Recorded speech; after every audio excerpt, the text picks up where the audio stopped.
All right, what is going on, you guys? I'm Saul, your favorite Persian redneck, and today we are at what I like to refer to as Gigantor, or what I've previously referred to on social media as the GCU flip. This is one of the largest houses in like a 10 to 15 mile radius, and I know that's not always a good thing, but this house is gorgeous inside and out, and it'll probably remind you guys of Royal Palm because we use a lot of the same finishes. Let's go ahead and hop inside because it is way too hot outside. And I'll go over the details in there. Okay guys, so welcome inside the GCU flip. I know having the largest house on the block, or in this case, the largest house in the zip code, isn't always a good thing. In fact, it's a terrible thing. But with this property in particular, I think it's in a little bit of a unique situation just because of the way that this house is set up. Now, standing in here today, you would not even be able to conceive how bad this property was when we first got it. This house was so bad, I actually voluntarily wore a mask when we first toured it because it reeked. The smell was so bad, and everything that had been left inside the house had been baking for 6 months throughout the summer, throughout August, throughout September, all of it. It was terrible, and I wouldn't wish that experience on my worst enemy. But now that we're here today, I want to give you guys a quick rundown of one, what we did to the property, two, what was some of the thought process behind why we did what we did to the property, and three, some of the things that I learned dealing with this house because it definitely opened up my eyes a little bit, especially with the permitting process. So as you can see, we're in the kitchen right now, and one of the main things that we wanted to do for this property in particular, actually I say for this property in particular, but we pretty much do it for all of our flips, was to open up the floor plan. So previously, when you walked in through the front door right there, you would come in and there would be a wall here going down to where you guys see this wall here. And the reason for that was because we basically had an L-shaped kitchen. There was not much light coming into the house, and it was sectioned off. You had a family room area there, and you had a living room area there. So naturally, what did we do when we first came in? Well, we got rid of the L-shaped kitchen, and we put it right here. Actually, initially, we thought about putting it in the corner over there, but the reason I decided against that was because I feel like that sections off the house too much. Then you have nothing, breaking up the flow from your eye when you walk into the property. You essentially see all the way across, and just the layout would be weird. We figured by putting it here, one, you can entertain, you can have people chill out by the fireplace, you can have people watch TV, you can have a breakfast nook, a sitting area, and yet you can still have a full-size kitchen and a really good-looking one at that.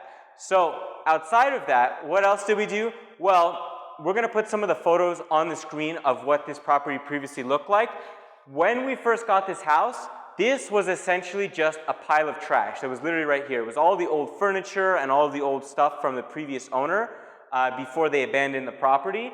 And this was actually a wall that went all the way across, and it was just completely sealed. And the reason for that is because when this property was built, essentially from where I'm standing, all the way back from where you guys are standing was the original home. The previous owner, what they did is they took the one-car garage that was behind me and they boxed it in, and they basically used it as a permitted addition to this home to increase the square footage. So when we got it, we came in and we're like, wait a minute, this layout makes no sense because we basically have a wall here. We no longer have a garage, and the only way to access this addition is by actually going around through the backyard to get to it, and that's where they had the laundry room. So we put in a little hole, and we added a walkway here, but before we sneak over there to show you guys the new bedrooms that we added, I actually want to finish giving you guys a quick walkthrough of the original side of the property. So this house is 6 bedrooms, 3 bathrooms, and at the time of recording this video, it is the only 6'3" with a 2-car garage that's been fully renovated from top to bottom that is going to be hitting the market under that $600,000 price point. Now, it's going to be a difficult sell because a lot of people, granted, are not looking for a 6'3". It's a little bit of a, I don't know, I guess what the right word for that would be, a black swan, or an ugly duckling, but this house isn't ugly. This area is, we didn't really do anything to it. We just added a window in the corner and we left the brick fireplace as it was originally because I think, one, that looks really, really nice, and two, it leaves some charm into this house because I believe it was built in the 1950s. And as we're actually snaking over to here, you guys can probably see the decorative wall that we did under the countertops. And the reason that we did that was because I felt like the house was too white and it needed a pop of color. Because we have the black grout breaking up the subway tile, we figured we need black somewhere else to kind of tie in all of the fixtures for the house. Now, heading over here, we are going to the main living quarters, and actually to my right, we have where we have the water heater closet, and this was actually originally all sealed. It was all dead space, but we wanted to open up the floor plan, so we knocked it down. Over here, we have the first bedroom. Again, this was one of the original bedrooms that came with the house. So all we did was, new windows, carpet, flooring, the drywall. And over here, we have the first bathroom. Now, you can see we went all out, just like Royal Palm. Everything in there is brand spanking new, except for actually the cabinetry. The cabinetry is original, and I actually want to show you guys something. Sometimes it helps to think outside of the box when you're dealing with these cabinets. So we left the top cabinets in place and we added some grab handles to them. But what we did is we actually removed the doors from the bottom to create some shelving for the bathroom because I think it looks a little bit nicer. And also, I feel like having shelves down there behind the door is a little bit weird. It's hard to get to it. We added a shower to this bathroom, and I'm sure you guys saw the fixtures, the vanity that we added. Here, you guys get a sneak peek of the recycle bin because we haven't put the shades up yet. And again, that is one of the original bedrooms, and so are these two. Again, nothing notable about this one. This is just a normal bedroom that we renovated. And then here, again, we have some more original shelving that we did new hinges on, new paint. We refinished it, and we put new grab handles. And then here, we have the master bedroom. Now, one of the things that I contemplated doing was that bedroom across the hall and this room, the master bedroom, I was actually considering knocking down the wall that you guys are standing in front of right now and essentially combining them into one large bedroom and putting the actual entry door into the hallway right here because we have two bedrooms right across from each other and I felt like it was a little bit small, but I think the power play for this house and whoever buys it is going to be that it's going to be someone either with a large family or we're very close to GCU, so it's going to be a frat taking it over, or possibly the other route, someone's going to get it and set it up as an Airbnb or a rental property, and I'm actually going to show you why that might work really well. But since we're in the master, we also have the master bathroom, and I'm actually going to go ahead and leave the fan off, but we did a shower here, we did some, fantastic tile as always, and we did the crazy funky flooring just as before, like we did in Royal Palm. We did some new vanities. And I'm going to be honest, I actually messed up a little bit. And the reason that I say that is because I put a mirror that is way too small for this bathroom, and we're likely going to have to switch that out. But that's for another day. This house still has some quirks that we're working through. Like I'm sure you guys noticed that we needed some more bricks for the fireplace. But with that being said, let's go ahead and work our way over to the other side of the house so I can kind of explain why I think this house would be a fantastic Airbnb.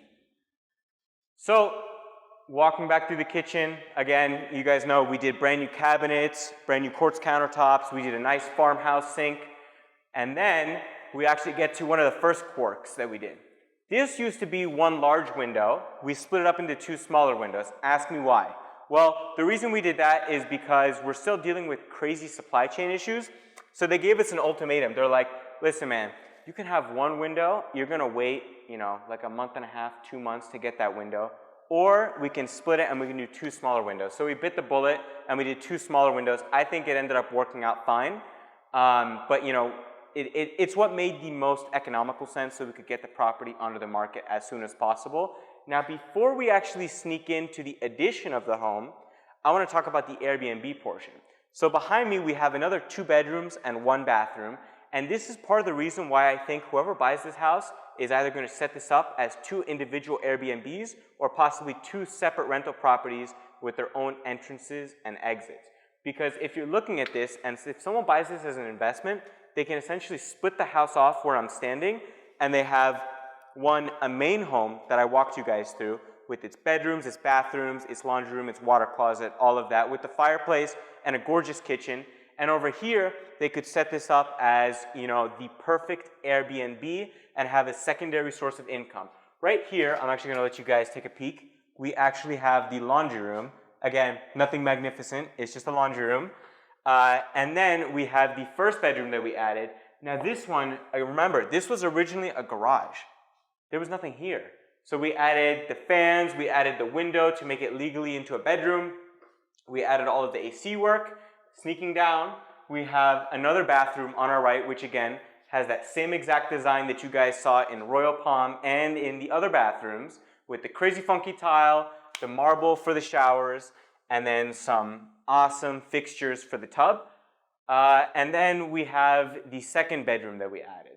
Now, one of the issues that we were facing with this property was that we weren't sure if we wanted to box it off ourselves. As I mentioned, we were considering leaving that as the way it is or leaving it for an investor to basically split up. And the reason that we decided to leave that area open is because we figured if whoever buys this house isn't an investor and they're looking for something that's turnkey, then it might make more sense to leave it as it is, because if we have a big family that comes in and they basically want to have separate living quarters, then that works out perfectly for them.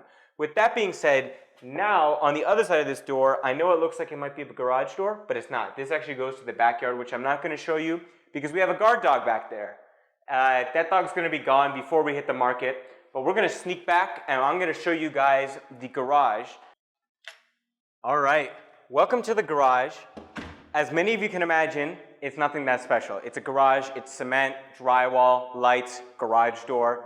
It's pretty much what you expect from a garage, but I think it's what makes this property stand out because, one, all of the other 5.3 or 6.3 properties that are currently listed at this house's price point don't have a garage on them. So I think that's going to be a huge benefit because not only do we have a 2-car garage, but it is an oversized 2-car garage, and on top of that, when you guys first came to this property, I'm sure you guys noticed that on top of having the 2-car garage, one, we have a lot of frontage on the front of the property so people can park their cars, right? Because if you have a big family, you have 6 bedrooms, you want to have a lot of parking. And on top of that, you can easily fit another 2 to 3 cars in this driveway right here. And the reason that I know that is because I've seen my contractors fit 3 full-size trucks onto that driveway. With that being said, let's go ahead and sneak back inside. But before I do so, there's something that we have to talk about. Flippers and permits. A lot of people don't understand that the reason that flippers don't like to deal with permitting and the city is because they have this preconceived notion that flippers cut corners and we screw people over. In reality, the reason that we don't like to deal with the city and deal with permitting is because they screw us over a lot of the time. This garage that we're standing in right here, everything was 100% kosher. We went through all of the correct channels, there were no cut corners, and we paid all of the fees, all of the permitting, everything was perfect on our side. And guess what? It still took the city 4 months to give us permission, which in my opinion is ridiculous because it's not like what we were doing was incredibly complicated. A lot of the neighbors here have garages, so I don't know what took so long, but let's go ahead and hop back inside. All right. So we are back inside where it is nice and cool, and let's talk about some of the other things that we did to this property to really make it stand out. One, we have over 57 can lights throughout this entire house. Our electrician spent over 2 or 3 days just for the lighting itself. On top of all of the can lights that we had put in, every room now has a ceiling fan. We also have ceiling fans in the little dining area. We have it in the, I guess this would be considered kind of like the living room, family room type of situation. And on top of that, every single light switch that you see is brand new. Every single electrical outlet is brand new. Every single faceplate is brand new. And on top of that, all of the AC components, the AC and the AC modules are also brand spanking new. And in fact, every single window that you guys have seen around this entire house is also brand new, save for one. Can you guess which one it is? It's this little sliding door right here. This one was actually here when we initially bought the property, and I'm sure you guys will see that in the older videos and the older photos. Now, why did we leave it here? Well, one of the important things when it comes to flipping houses is that you do not need to replace everything, right? You need to replace the things that are broken, the things that are outdated, and the things that don't work anymore. When you have a sliding door that's working perfectly, there's no reason to touch it, especially when this one matches the flow of the entire home, right? It doesn't stand out. It's not a weird color. It's not gold like how a lot of the old houses have their fixtures, right? So we left it, and I think it works perfectly. And by the way, I feel like I'm gonna get a question on this. The only reason that we have the wood and the camera there is because when we're dealing with vacant properties, one, this door still functions perfectly, but we do not want people breaking in, because when these houses go on Zillow and the MLS, it can be a liability to have photos of empty properties or staged properties on there, because thieves see that as the perfect target. They come by and they're like, oh sweet, we have a house with brand new appliances, brand new ceiling fans, this is perfect. We'll back our truck up and we'll take everything. And we don't want that to happen. It's happened before, right? So we take preventative measures. We have police patrol these properties. We have security cameras. We have the guard dog that you guys may or may not have seen. And again, that's why we're not going into the backyard, because we don't want to mess with him. Now, let's talk about some of the last couple things that we did to the interior of the home. Obviously, everything's been painted. All the baseboards are brand new. And we put in, as I mentioned before, brand new cabinets, countertops. We did a range for the kitchen. We did the beautiful farmhouse sink. All of the, textures brand spanking new. And actually for the balcony, the roof of the balcony also now has its own can lights, and it also has its own ceiling fan, which I know you guys probably can't see from here, but maybe you'll be able to get a quick peek from the windows. The other thing too is that we did the same black and white color scheme that we did for the Royal Palm property, because again, that color scheme is in, people like to see it, all the millennials go crazy for it because it pops. And then the floors, which is kind of the last thing that I want to talk about for the inside of this home.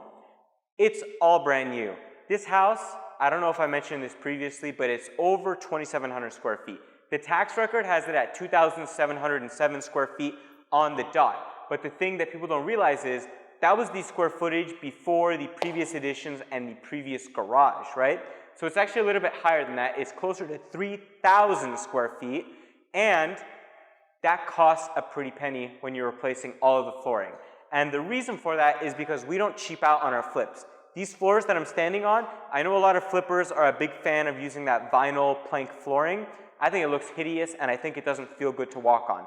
What we're standing on right now is all brand new porcelain tile, right?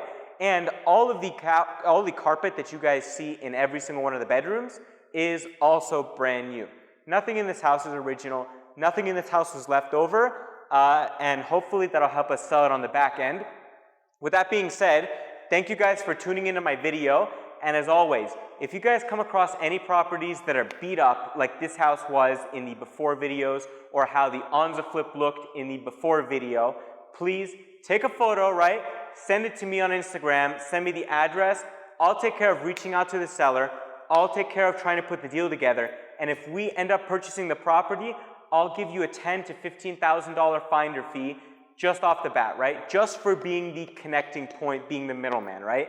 And if you guys bring us something that ends up even netting us more money than usual, then we can even talk about doing some sort of a unique situation, like bringing you guys in on the deal, right? So in my mind, that's a fantastic deal. That's an awesome incentive for you guys. If you guys like watching my videos and you want to connect, that's a way that you can get involved in real estate, and we can even do some future business together. With that being said, I'm going to sign off. Don't forget to hit me up on Instagram at Saul_Rahimian, which is SAUL_RAHIMIAN. Thank you guys.